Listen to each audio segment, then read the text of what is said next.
favorites, Titus and Nance. Great game. 50 seconds to go. Hurts. Deep shot.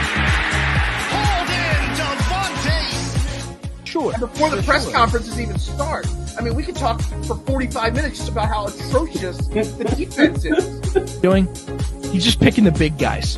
Jordan Mailata, he's huge. He'll be good later on. Josh Sweat, he's tall as hell and strong. Let's get him. We'll figure him out. It's working.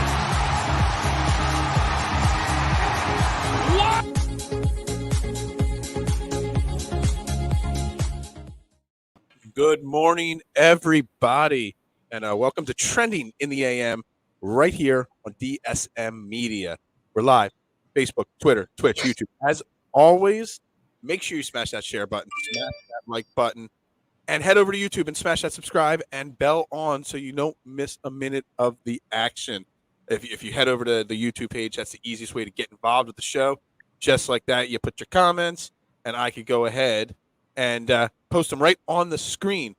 We could do that with the Facebook page for DSM Media as well. If you're watching on one of my personal pages, those comments do not show up. So if you want to be involved in the action of the show, we got a jam-packed show with lots of great content today. You got to be on the DSM Facebook page or the DSM YouTube page. Just make sure you click follow and subscribe. And like I said, turn those notifications on. We're brought to you every single morning and on every show on DSM Media by Manscaped, the leader in men's grooming products. Make sure you check them out. Manscaped.com, the GOAT in below-the-waist maintenance. Use promo code TRENDING, the name of the show, right above my head right there. Trending at checkout. Get you 20% off. It gets you free shipping and lets them know that the beard sent you. So make sure you check them out, manscaped.com. I am joined, as always, by my man, Jason Voorhees, at Mustang3651. My name is Phil Stifle, as always, at Bearded Knowledge. And I'm just going to say, hey, Jason. Are you ready? What's up, brother? Are you ready?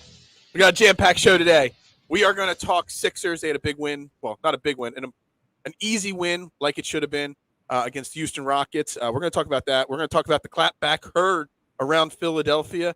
If you don't know what I'm talking about, you will find out shortly what the clapback heard around Philadelphia is. And we're going to talk Eagles and the Cowboys in the second half of the show as well. Saturday night game. We're going to start talking about it because I had a poll question about resting starters. Then, obviously, huge COVID outbreak. We'll get to that in a few minutes. But first, I'll bring up my box score here. Sixers beat the Rockets last night, 133-113. Now, I didn't watch the game. I'm down here in Orlando, Florida for one more day. Tomorrow morning show will still be down here as well. But today is my last full day down here, so I didn't watch the game last night. But it is what it is. The Houston Rockets are a 10-28 team. The Sixers, I've brought up multiple times recently, are going into a very easy portion of their schedule where, they're playing a lot of teams like the Houston Rockets, the Orlando Magic, those bottom feeder teams, and they got to take care of business. And while they didn't take care of business in the first half, I mean, they were down one at halftime. They were able to come out completely, dominate the second half, win by 20. Joel Embiid with a triple-double, 31 points, 15 rebounds, and 10 assists. He only played 30 minutes. He fouled out of the game. But by that point, he was probably not needed anymore. Furkan Korkmaz with a double-double breaks out of his slump, 24 points and 11 rebounds, even threw in 6 assists. Something that's completely underrated is Furkan Korkmaz's ball-handling skills. And Tyrese Maxey was out, I believe, with COVID protocol, health and safety protocols. Isaiah Joe stepped up on the bench last night and dropped 18. He got really hot from deep shot, 5 of 8 from 3. Something that I'd like to discuss a little bit more there is actually that as well. Like, Isaiah Joe getting more opportunities. Yeah, I was busy last night with my buddy Tito's. Yeah, you saw that again. I know that. Yeah, I'm still feeling the Tito's today. So, Jason, Sixers with a big win, a win that they should have had. Is that, just as expected, or, is winning against the teams that you should beat? Can you use that as motivation turnaround? Is that a confidence builder, dominating a team that you're supposed to beat? Yeah, I mean, honestly, I think it's a breath of fresh air because I was expecting the opposite. Just the team's MO they've been a little bit on a hot streak, but more recently in the past, they struggled against these, teams, right? Especially teams that were shorthanded, with COVID, even, obviously teams that were the bottom feeders. But to me, this is what you have. Taking care of business is what you expect. It's not what we expect, but to me, I said it's a breath of fresh air, meaning I think it absolutely can show, build the confidence in the team. Right. Because you can't pick who you play on your schedule. It's the same thing we've talked about with the Eagles. It's not the Sixers' fault that this is where their schedule is right now. And to be honest with you, it's probably a good thing that their schedule is much easier now, considering they kind of got so close to being in a hole. Yeah, I mean, absolutely. It's kind of like it's also a great way to come back after the other day when Doc Rivers, clapped back at the fans, or the media for asking questions about not putting away these lesser teams. So then what did they do? They respond after 3 days off. They come back, they come out, and completely dominate a team here in the second half, which is great. Joel is entering MVP conversations. He's not entering MVP conversations, Matt. I got to be honest with you. He is definitely not entering them because he was already in the MVP conversations. We use the hashtag do something major here at DSM Media. Joel Embiid has been doing something major all year. It just hasn't been noticed as much as people think. He's in the top 10 in pretty much every single offensive and defensive statistical category and has been for a pretty long period of time. I mean, and he had a triple-double last night in 30 minutes of play. I mean, I'm not sure why he fouled out last night. I don't know what the deal was with the refs last night. Maybe he didn't. No, he had 6 turnovers, not 6 fouls. My bad. I thought he had turned.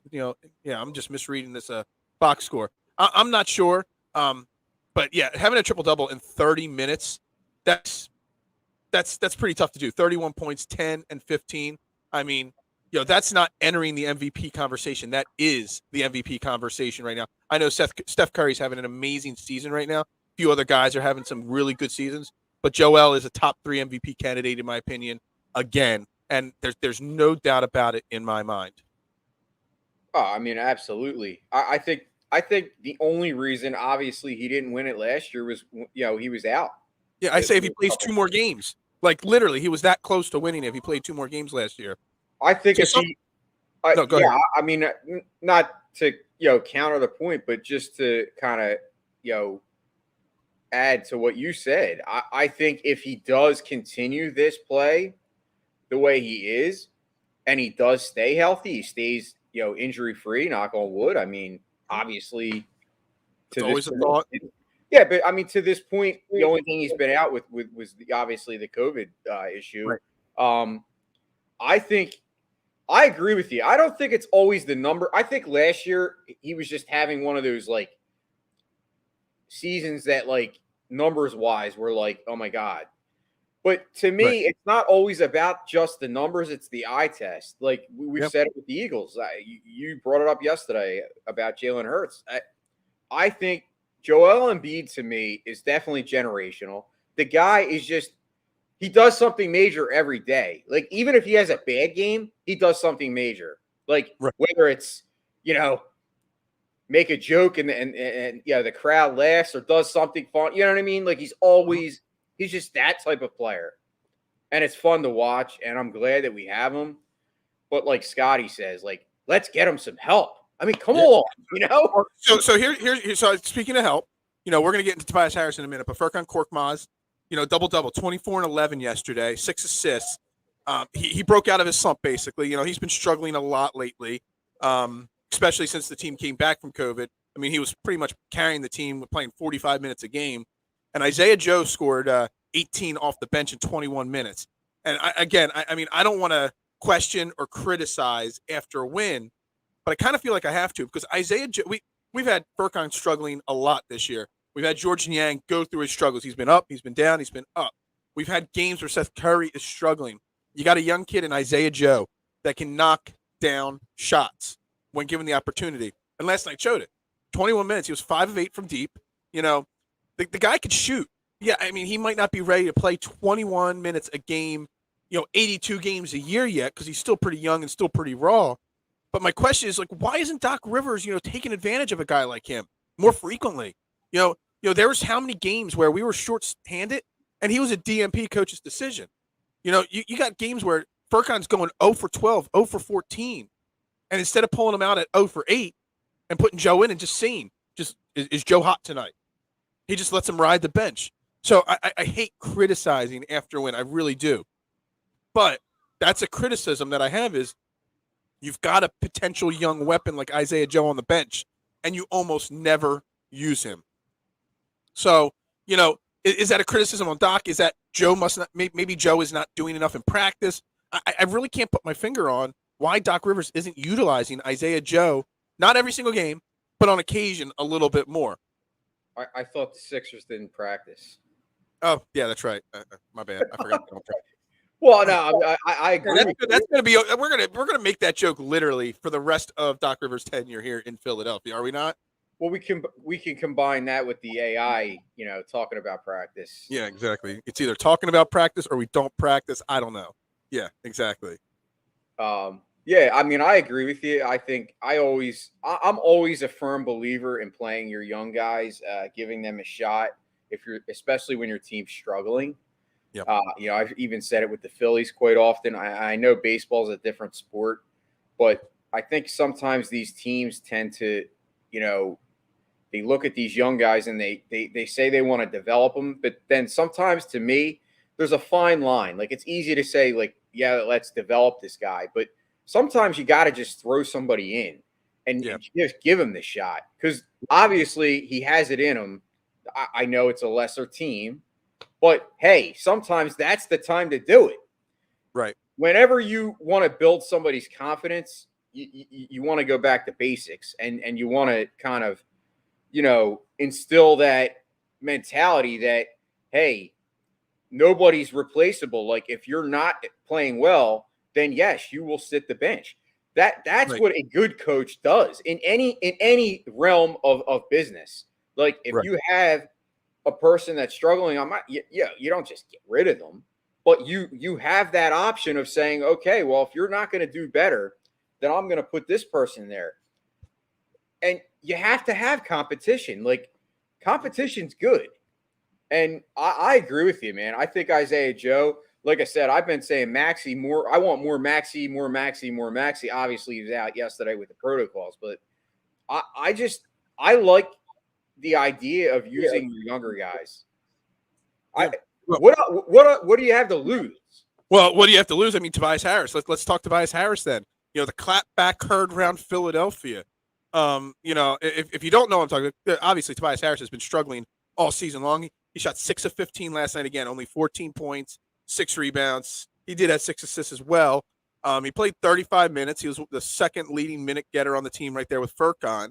But still, he took the second most shots on the team, only made 6 of them. Again, another struggling performance. And let me cue up my video. So this was at one point in the game here where Mr. Tobias Harris, this was later or halfway through the fourth quarter, and just watch what he does after he makes this bucket. Let's click play. Hopefully this works here, and hopefully the volume works on it. Makes the shot, and here we go.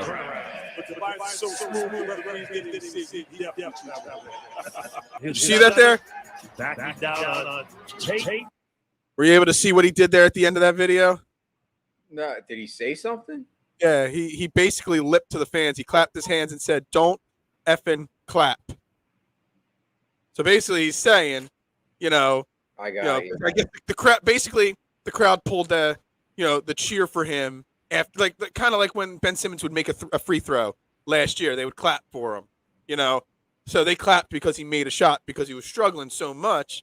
He gave him his little clap and said, "Don't effing clap," because his struggles are getting to his head. The fans booing is getting to his head, and he's getting frustrated.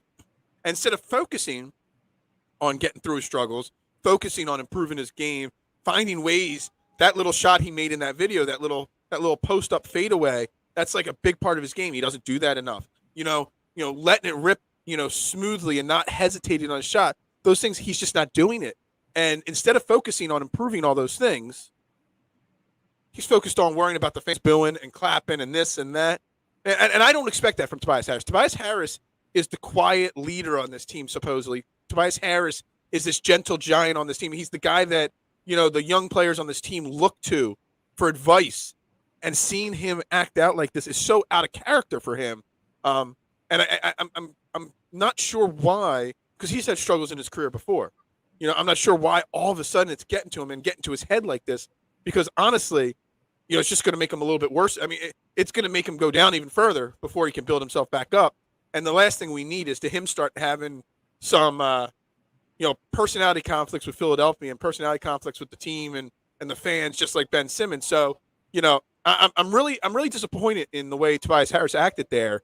Just mouthing off to the fans, and I don't know what your thoughts are on the situation there.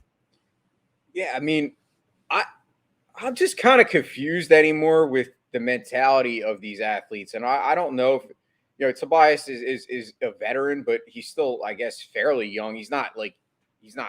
He's like 29 right now.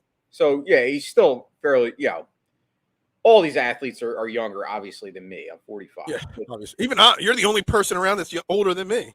Yeah, I'm the old man in the room. But no, but I just don't understand the mentality. Like, when you're an athlete that makes the money that you make, and you're going to be upset about somebody booing.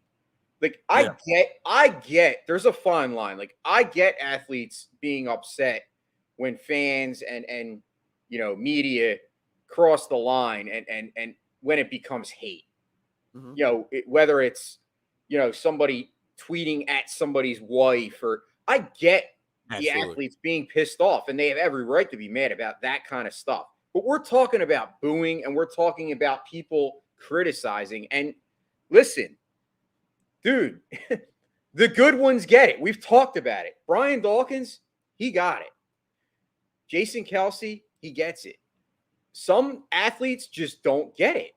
And that's where I think we're at with Tobias. Like, if you really want to get it, then do what you just explained, Phil. Yeah, work on it. I'm going to give you another scenario that just popped into my head. When you're struggling and the fans cheer because you make a shot or do something, instead of clapping back at the fans that have booed you before, like, make a joke, like put your arms up, like, finally, whatever. Make a sarcastic cheer. I love it with baseball. Baseball players have a lot of quirky little fun things. You got a guy in like a 0 for 27 slump, 0 for 40 slump. He gets a hit, and all of a sudden, like, his teammate guys are asking for the ball because it's the honorary ball. Try to send it off to the Hall of Fame, or they're like bowing down to him because he gets a hit, and the player on first base is laughing. I want to see more of that. Just a relief. Get it off my chest. We finally, figured out the problem. Instead of clapping back at the fans, fans are hard paid. Again, like you said, when you're going after people's wives or families or getting personal and using derogatory terms, yeah, all right, that's over the line. That's bullying. That we cannot stand for. But paying fans, they pay hard-earned money to see these athletes perform at peak ability. And yes, players are going to struggle sometimes. That's just the nature of sports. You're going to go into slumps. Nobody is, capable or is definitely able to avoid slumps at some point in their career. But it's how you react to those slumps that defines you as a player and as a person. Yeah. And again, hopefully Tobias, speaks out today. Maybe he apologizes. Maybe he doesn't. Maybe he voices what he has to say about it. But I want to see him not become that type of player. And it's not what I expect. So I'm a huge Tobias Harris fan. I love Tobias Harris, the person. I love the player. He's just being misutilized this season on the team. Whether it's because Ben Simmons is gone, whether, whatever, going through him directly like that, that's just not his game. And I really expect more from him as a person, because that's the kind of, image that he's projected. He's bigger than it all. And I just want to say I'm a little disappointed, and that's all there is to say about that. Well, what it is he's kind of entering that conversation of being, spoiled and entitled. And that's basically what it is. But last night was really the first time that he acted out like that. So, well, no, yeah, exactly. But so we have Ben Simmons on the other side of things. Like, Ben Simmons has been that way his whole entire career. But you're right, it's not like Tobias. But the problem is that a lot of times these things rub off. Right. I'm not saying like Tobias is best friends with Ben Simmons, but if you think that these guys don't talk, I don't know. Like, I don't know what's going on behind the scenes. Like, nobody Honestly, does. I don't think Ben Simmons talks to anybody on this team at this point. But I heard he was in the building. Yeah, I heard that too. I don't know what the deal is with that, but yeah, I heard that as well. Kind of weird, right? Yeah, I mean, what was he doing there? What's the point of him being there? Yeah, I don't know with that either. Anyway, back to the Sixers. I mean, back to the positivity on the Sixers. They did win. It was their 4th win in a row. They're still in the 6th spot in the East, half a game back of the Cleveland Cavaliers, who I still think will not hold, the almost 60% win percentage that they've been having lately. But I want to get to the Sixers' schedule here, because again, like I said, the Sixers' schedule is lined up for them to, make a really strong run here in the month of January and move them up. I mean, they got the Orlando Magic next. Wednesday. Oh man, they should have been here. If they would have been here today, I could have gone and checked out the Sixers Magic game.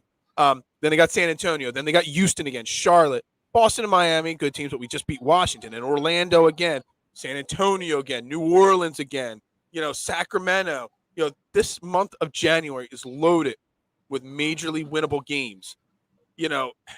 With or without Ben Simmons, with or without a Ben Simmons trade, how imperative is it for them to take care of business the entire month? I mean, they're not going to win out the entire month, but they better come out here, and make a statement that we're not going to roll over.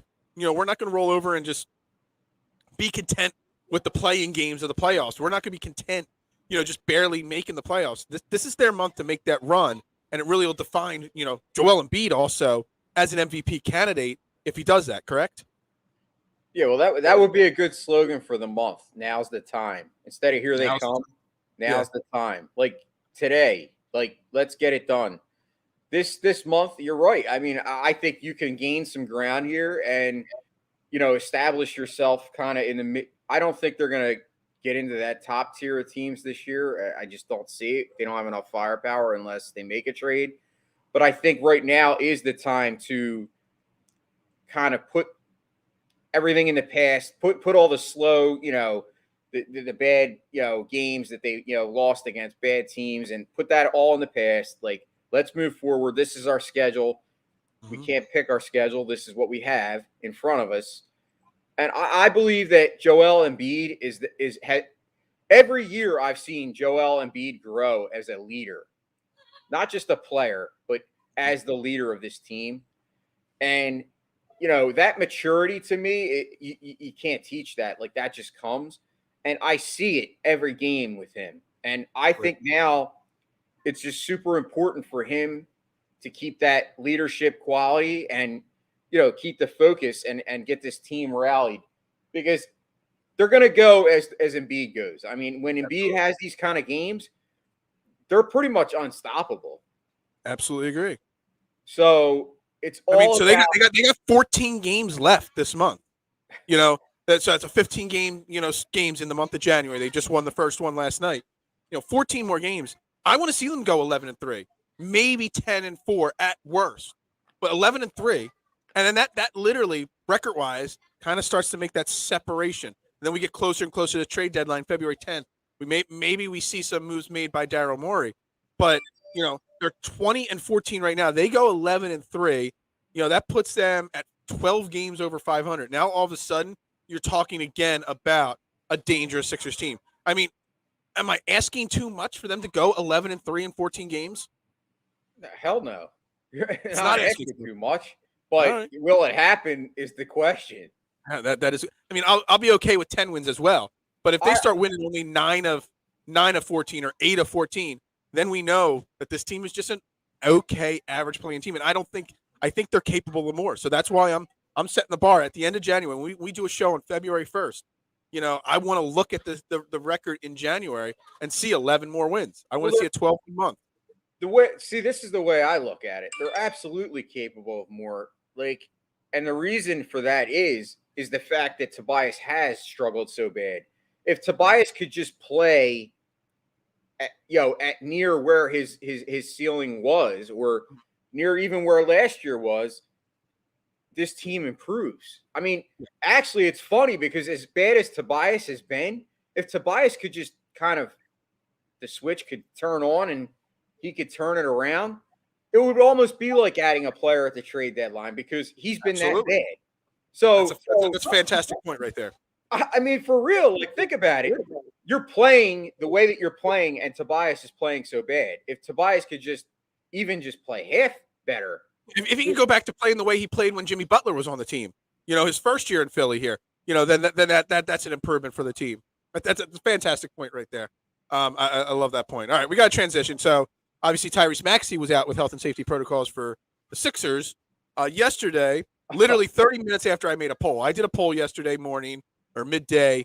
Should the Eagles rest all starters on Saturday night and not risk injury and this and that on Saturday night?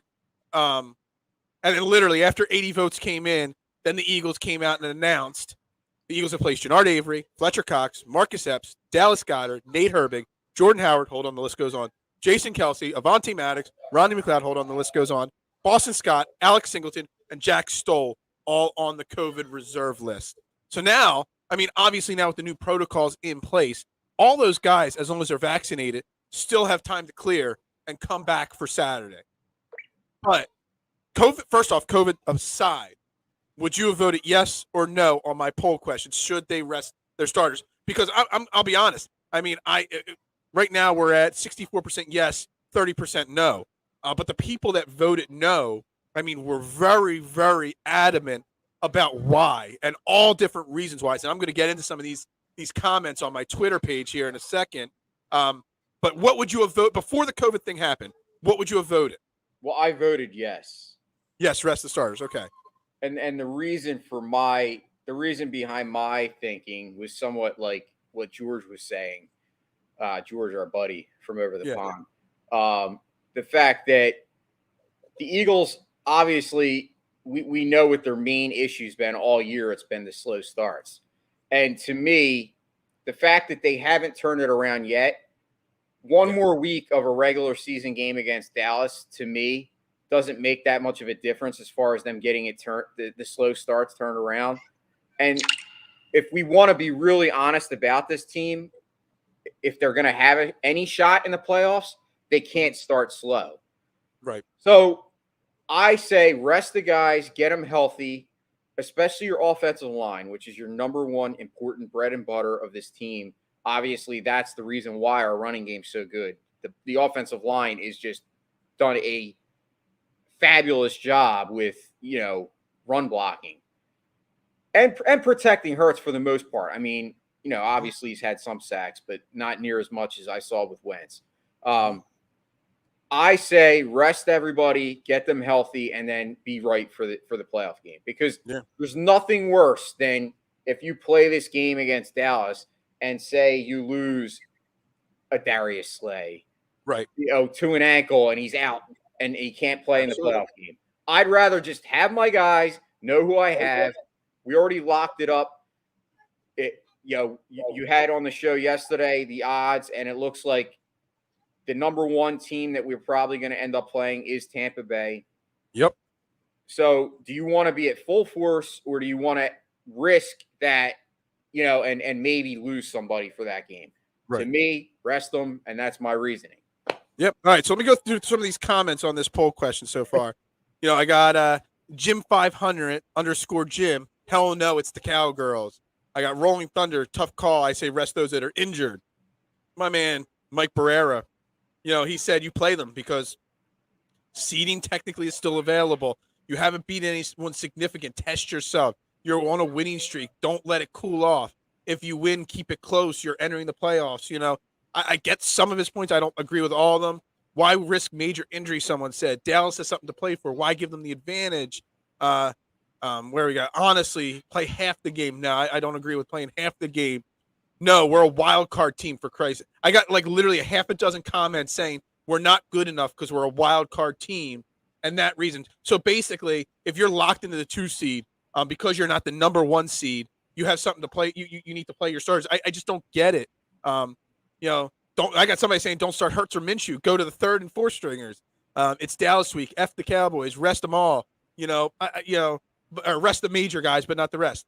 Look, a lot of really good points on there, but you just don't gain anything by playing your starters even if they're healthy to play. And now the guys that are on the COVID list, even if they clear, do you really want any of your major players at risk against the Cowboys about getting – I mean, you look at it, Washington out of the outbreak, and, I'm assuming that, the Eagles didn't get it from the Washington – people were saying they got it from playing Washington. Let's be honest. I mean, you don't see somebody at 4 o'clock in the afternoon, then 5 o'clock in the afternoon already test positive from that interaction. It takes a little while. So this outbreak happened a few days ago, a week ago, even potentially before they started to really, test positive for it. I don't, there's literally zero you gain from playing these guys. And if you're going to rest Kelsey and Lane Johnson, why wouldn't you rest Hurts? And if you're going to rest Hurts, why aren't you resting Devontae Smith? Because the more people you start to pull out, the other guys get put into a position where they could get hurt. Anybody of any significance. Now, I don't agree with playing your third stringers and fourth stringers. I'm not saying call up a practice squad quarterback, but there's literally no reason and no positive that you can gain, in my opinion, from playing these guys. And I want to say, Mike, I do like Mike's comments about the momentum. You have momentum right now. Keep the momentum going and on your side. I get that. I really do. But honestly, the risk versus the reward is what I'm looking at. And I don't think the risk is worth the reward of playing anybody that starts on the scene. Hell, even Jalen Reagor. We've been saying all year that Jalen Reagor needs a game off. Well, give him a game off to clear his head. You know what I mean? Like, there's literally no reward worth the risk, in my opinion. Well, a lot of times, momentum kind of aligns with analytics. Like, say a team is 9-0. To me, the chances, there's momentum there. So if you sit guys and you say, or you don't want to sit guys because you say you don't want to break the momentum, the odds of you losing that next game are pretty high because, let's face it, the further you go in a winning streak, the closer you are to losing it. So to me, I look at it kind of the opposite way. I look at it as, yes, it is momentum, and you don't want to lose that momentum per se, but you've also built that momentum against teams that you should beat anyway. Yeah, exactly. If it was momentum where you beat like the Chiefs, the Chiefs, the Bengals, the Bills 3 games in a row, then I might say, okay, yeah, that's momentum. To me, that's momentum.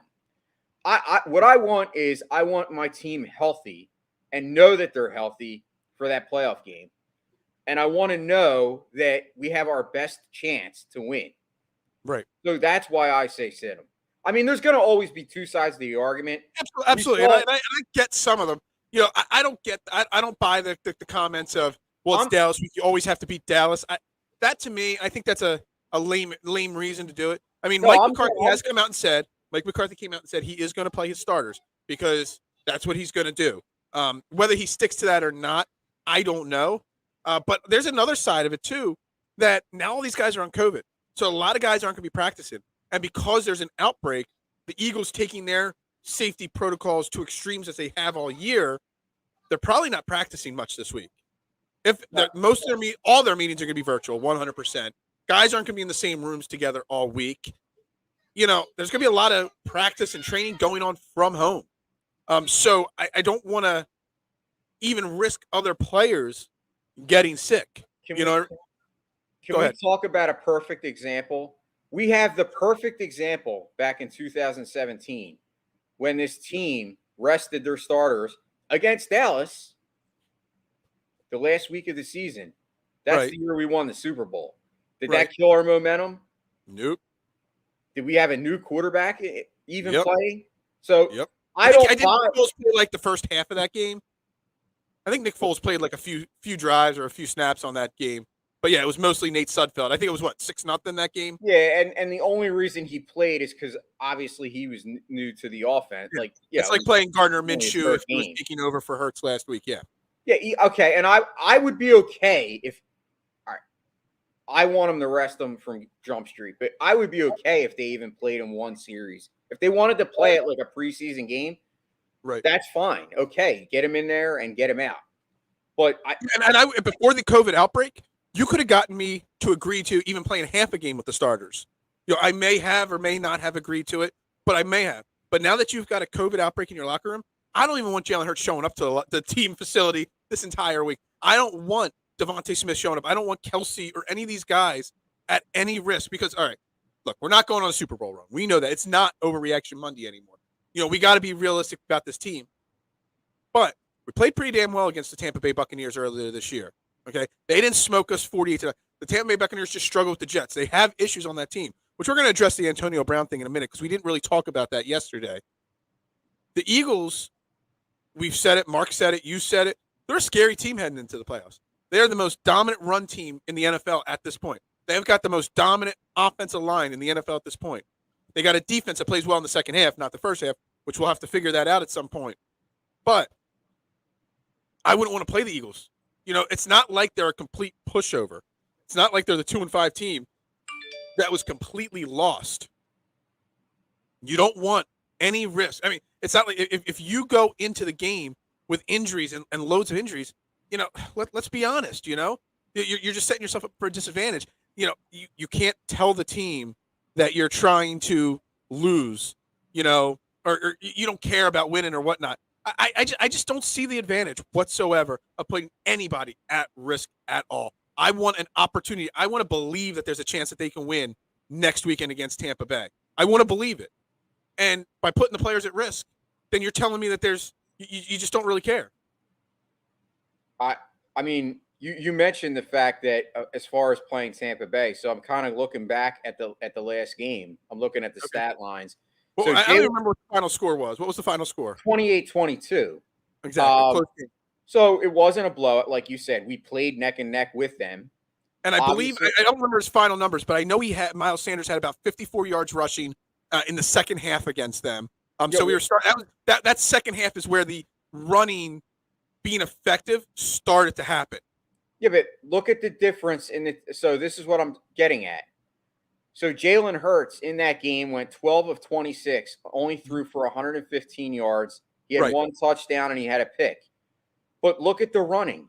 Miles Sanders only ran the ball 9 times for 56 yards, and then Hurts ran 10 for 44, and that was it. That was the running game. So you're right. This team is a totally different team than that team. I mean, way different. Absolutely. And their confidence is way different. So, again, why put that at risk? And we can flip the script.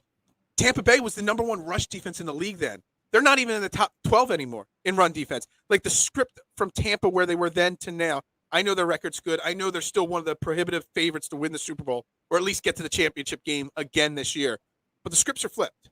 So if you want to think that there's a chance to win, you got to have your guys ready to go, healthy, and all that good stuff. And, putting them at risk this weekend just kind of, it's pointless. It really, really is. Even to get up to the 6th seed. I know, George, you're it's not Overreaction Monday. You're back on the mad trade, but it's the perception. The Eagles have to sell their players that they have a chance. The Eagles have to sell the fan base that they have a chance. The Eagles got to sell themselves that they have a chance. And risking this week puts selling that chance next week in jeopardy. So that's why I'm off. I'm just 100% off on playing anybody. I am not playing a single starter this week at all. And even important second string guys or rotation, like guys on the defensive line that rotate in and out that are important. You know what I'm doing? I'm running Ryan Kerrigan out there every single snap because I don't care if he's even ready to play next week. I don't even want him on the field next week. They're the guys I'm playing this week. I'm not playing important players. Hell, someone like Sean Bradley, who's a key member of our special teams. He's basically the leader on that special teams unit, which has been bad, but he's still the best player on our special teams. He might not play this week, in my opinion. Like I wouldn't risk that. Literally, I'm calling up practice squad guys. I'm signing other guys. I'm doing whatever I can to protect as many players as I can for the first round of the playoffs. That's that. I mean, absolutely. I think the point is you rest the guys, get healthy, and you're going to face one of 4 teams, right? In the playoffs, obviously. We said most likely it's going to be Tampa, but you could face the Rams. You could face the Cardinals, or you could face Dallas. Yeah, there's 1%. So there's one scenario for those teams, but there's like 4 or 5 scenarios. All right. So here's my question to you: out of those 4 teams, who is the most? Who would you most want to play, and who would you least want to play? I would least want to play Dallas, but I think Dallas is probably Then Green Bay, in my opinion, is heads and toes the class of the NFC at this point. I think they're the odds-on favorite to make the Super Bowl, which could be. We could talk about that for hours. How why would Aaron Rodgers want to leave Green Bay? They literally are great every single year. Secondly, him and Matt LaFleur have a great connection. George saying he thinks the Cowboys give us the best chance to win. I don't know. I think the Cowboys are a dangerous team. They're an underrated team. Someone like Micah Parsons, I'd be really scared about, stopping on defense. They will underestimate. I mean, that is possible. If you're going to go on that, on straight talent, I think they're the best team after Green Bay. I think the Cardinals or the Rams are both struggling. The Cardinals especially, I would not care about playing the Cardinals. I don't have any confidence in Kyler Murray or Cliff Kingsbury. The Rams, they put together a dream team, and we know dream teams just don't work. And they're struggling a little bit. I would say Dallas would be my least favorite to play. The Cardinals would be my favorite to play. But George does make a good point about, that they would underestimate the Eagles, absolutely. And they aren't a good home team, the Cowboys. That's fine. But you know what else is a key thing? We're 6-3 on the road, the Eagles. The Eagles play better on the road right now than they do at home. So that's another check mark on the side of the Eagles there as well.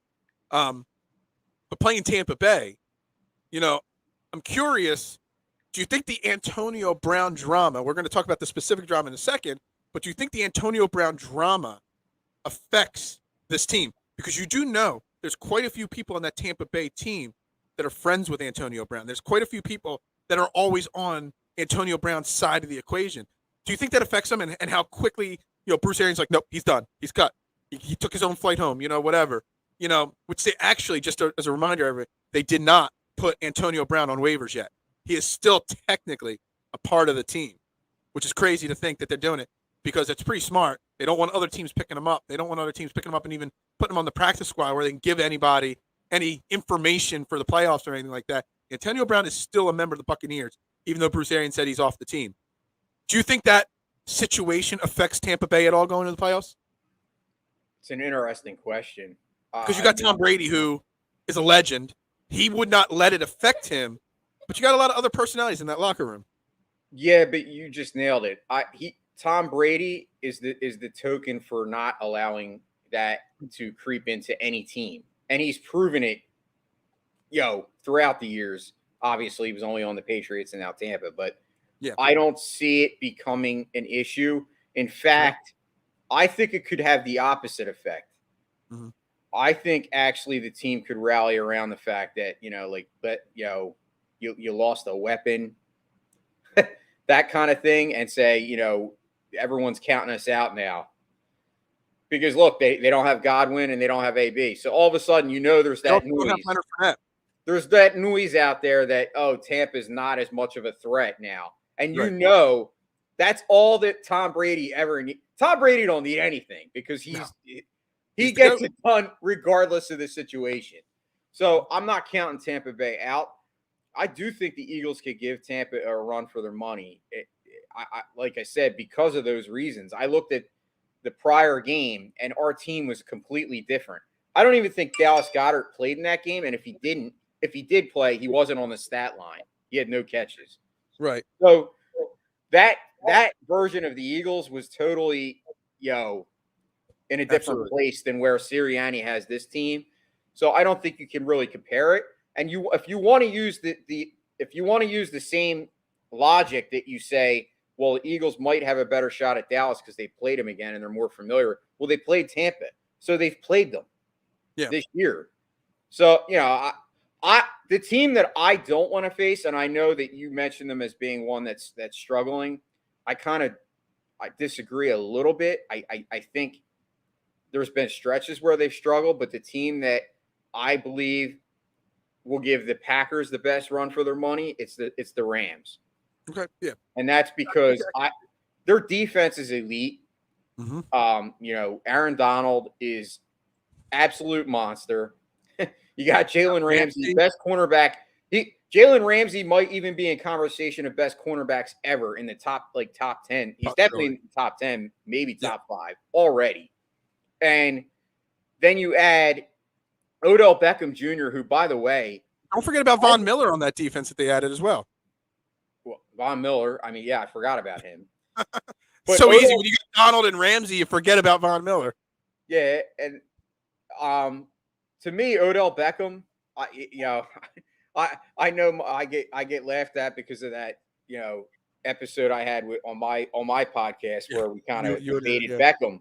But I got to be honest with you, I don't want to say I told you so, but Beckham has knock on wood.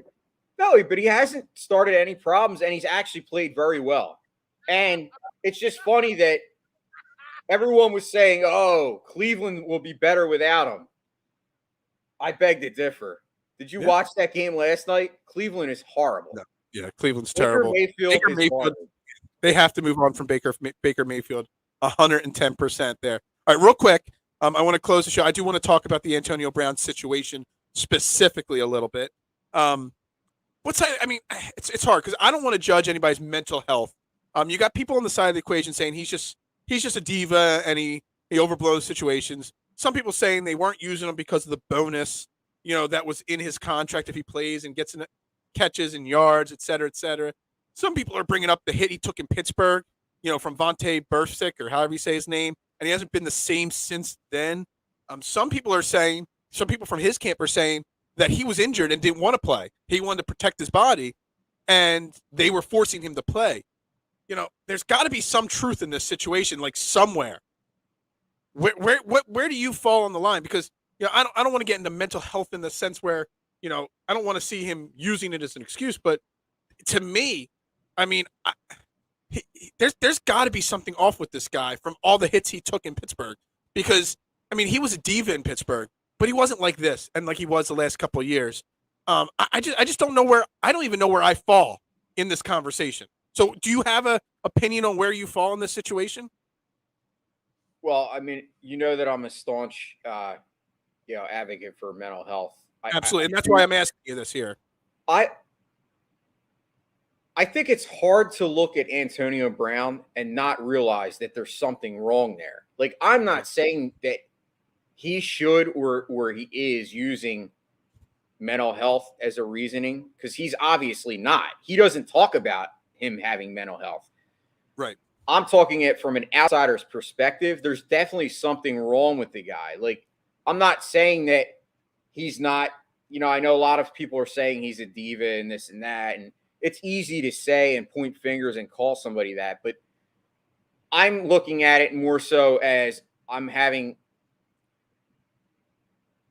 my heart goes out to somebody like that because I know there's obviously something wrong. Nobody knows what it is. Like, it's not like he's been diagnosed bipolar, but if you look at the way he acts, I mean, he has all the variables there that that kind of lead you to believe that there's something there. And for that's why I don't make light of it and I don't bash him and I don't joke about it, because nobody knows what's wrong with him. That being said, it doesn't give him the right to act that way. I mean, that's just, to me, it's childish behavior. Yeah, I mean, if it was really about him not wanting to play because of an injury, Arians trying to force him to play, and Arians said, if you don't play, get out, he could have just quietly walked off the field.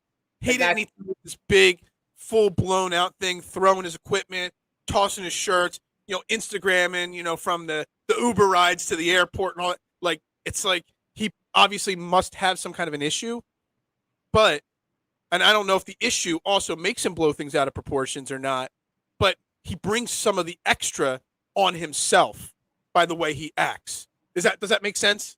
No, it's 100% spot on. Like, I was thinking the same thing. Like, if it really was an injury, why not just quietly walk away and then kind of bring it up? I mean, even if you wanted to bring it up to the media, the way he went about that was just, I mean, nobody knew what the hell was going on. I mean, the guy was almost basically naked on the field, and he's saying "peace out." Like, he makes Terrell Owens look like the quietest wide receiver in NFL history. Yeah, and that's saying something. But like I said, there's definitely the fact that he's doing that. Like, you could say that somebody's a bad guy, but a bad guy doesn't just do that either. That there's something wrong. Like, there's something wrong with him. And I feel bad. Like, it probably is a lot to do with the hits. I mean, it's unfortunate, but I mean, I did watch the movie Concussion. Like, I mean, this thing is real. Like I mean, you've had guys commit suicide from it. Like, former NFL players that were like normal, and after their careers, they just. I don't know what it is. I remember watching a clip on SportsCenter or Sunday Countdown or whatever years ago. It was of Jim McMahon, old Bears quarterback, and they were interviewing him about concussions, and he's like, dude, I had 4 or 5 a game sometimes. He's like, literally, I'll get up to go get the mail. I'll walk down my driveway, open up the mailbox, and forget where I am. And when I heard him talking about it, I mean, this was before the move of concussion. This was at the beginning of the NFL, starting to take CTE seriously. But when I heard that interview with Jim McMahon, I don't know why. It just made something click in my head about how serious brain injuries are. I mean, I knew they were serious, but then listening to him talk, and they showed afterwards, after the interview was done, they showed, like, I don't want to say, because it's a really terrible term, like the outtakes, like the parts of the interview that were edited out for TV. And like in the middle of the thing, you saw the ESPN person interviewing him, and he just forgot what he was doing in the middle of the interview. He was answering questions, and then and just go like that. He wouldn't know what he was doing. And something just clicked in my head. I'm like, wow, the NFL really needs to take this more seriously. So if this is a serious situation, I mean, I really hope that's not the case. I actually just hope that Antonio Brown is like a drawn out over the top diva. I really hope that's the situation, because if this is a mental health issue from CTE, then this guy's later part of his life is going to be a total disaster and total train wreck. And there's so many bad things that could come from it. And I really hope that's not the case, because I don't want to see that kind of stuff happen to any human being. Yeah, I mean, well, I don't wish it on anybody. I mean, like I said, I have firsthand experience with bipolar disorder. My father has it, and I've dealt with it my whole life, and it's a hard thing to see and hard thing to watch. And people that don't understand, mental health, it's easy to kind of point the finger, at people. But when you've dealt with it, it puts you in a different light. And like I said, that's why I'm such a staunch supporter of it. And I don't. And listen, everybody makes mistakes. I mean, I'm sure I've even joked around about people. Like, I'm not going to sit here and say I've never done it, but you really need to be careful. And like I said, I'm not saying that you can't criticize the guy, because he definitely deserves to be criticized. Like, it's obvious that his track record, like, it's just crazy when you see a guy of AB's caliber, like what he was as a player. Like, if you looked at the wide receivers of the 2010s, I probably would put him in the top. If not the top, it would be him and Megatron as the top wide receivers of that, era. And just the fall from grace to where he is now, like, you still see flashes of it on the field of what he can do. I mean, when he's on the field, he's a beast. I mean, he's one of the best. I'll still stick by it. They don't win the Super Bowl last year without that signing of Antonio Brown, in my opinion. Yeah, I mean, it's tough. Like I said, I hope, my hope is that he will get help, because obviously I don't think he realizes it. If he did, he would have already looked. A lot of times when this thing happens, it takes a situation beyond your control where you're actually forced to get help. Whether maybe somebody gets locked up or goes to jail or something happens that kind of clicks the final click in the brain where it's like, oh wow, I need to get help. Yep, absolutely. All right, I think we're going to wrap this conversation up here on that. Again, and I'm going to wrap it up like this. And I know I can speak for Jason on this, at Mustang3651 and me at Bearded Knowledge. Our DMs are always open to anybody out there. If you're suffering from anything, even the slightest issue, just reach out to somebody. People like myself, people like Jason, we are here for you. I know Jason, people have reached out to him, when he's made posts like this on Twitter about mental health, and people have reached out to him for help. We're here. There are people that will listen. There are people that will, help you out if they need to. And if not, a quick Google search brings up a number that there are plenty of hotlines to help you out there. Please seek help. Please reach out to somebody. There's a friend There's somebody out there, even if they're a complete stranger, that will love you and help you through these situations. So make sure you reach out to somebody because, the only way we can stop these, or help you from these mental health issues, is if you reach out for help. You're never alone. There's always somebody out there for you, no matter how lonely you feel.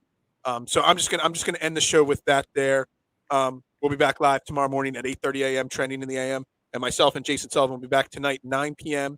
Season 2 of Fairway to Heaven debuts tonight 9 p.m. right here on DSM Media. Super excited about to kick off the PGA season this week. Everybody have a great Tuesday. It's my last full day down here in Florida. We'll talk to you tonight, and we'll talk to you tomorrow morning. Everybody have a great day. Go Birds. Go Birds.